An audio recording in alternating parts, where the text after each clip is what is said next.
How we doing, Golden? You guys ready to hear some jokes? All right. Well, we've got a great lineup tonight. We got Eli Halpern in from Austin, Texas.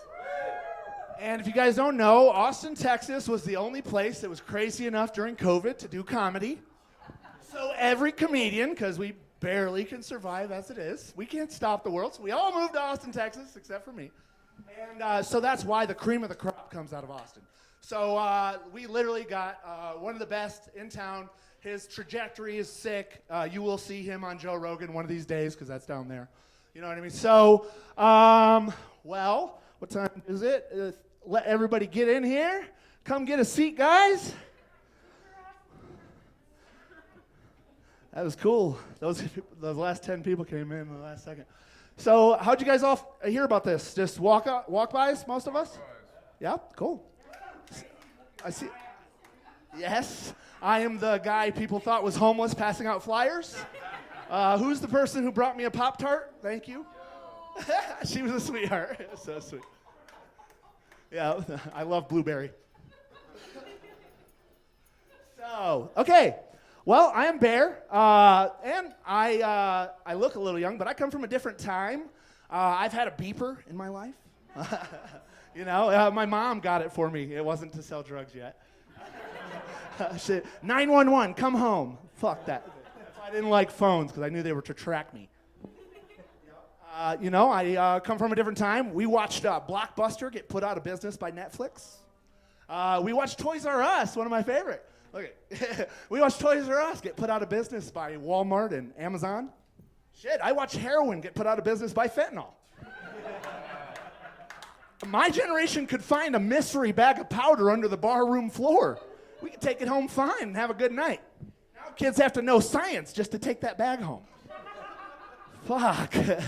You know, and so a lot of hippies. Not a lot of us have kids. Is there any parents out there?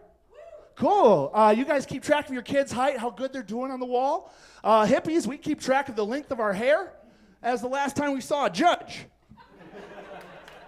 I'm doing pretty good. But my friend, his parents are hippies, and that's confusing enough. You know, growing up is confusing when you go through that phase, but how do you go through the rebellious phase when your parents are hippies? Get a job, go to school, get a degree. Somebody said vote Republican. You know, there's no real way to rebel when your parents are like, yeah. It's hard to run away from your dad's teepee, and he chases you down on horseback and says, it's cool, bro, we can talk about it. But hippies did some good things. They invented the word grounded. Take away the TV, take away the phone, get grounded. Before that, I guess we beat our kids. In my roommate's family, spooning means laying with your lover. In my family, it means getting hit with a wooden spoon when you try and taste the gravy. Getting chased by your mom. But my friends, I took them to Burning Man, my friends whose parents are hippies, and they've all got hippie names, like from day one. I go by Bear, and that's my playa name, you know. And they go, what's our Burning Man names? What's our Burning Man names? And their names are Blu-ray and Solmar. And they go, we already kind of have Burning Man names, don't we? And so the whole Burning Man, they went by Bob and Sam. You go by Bob, I'll go by Sam. This is perfect. But you guys legalized pot here in Colorado. It's safe for a hippie. But it kind of put me out of a job.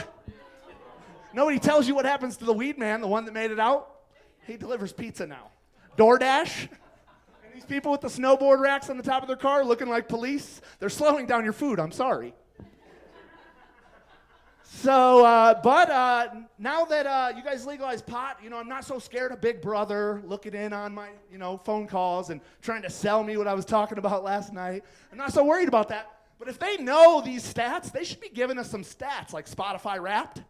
Like, you know, am I actually the worst driver in Denver, or is that just what my ex-girlfriend says? You know, I feel like I've got some good numbers in some of these stats. Like, I feel like I'm in the top 1% of laying in bed and texting I'm on the way. Like, my numbers are really high, almost as high as me when I was growing pot up in the mountains.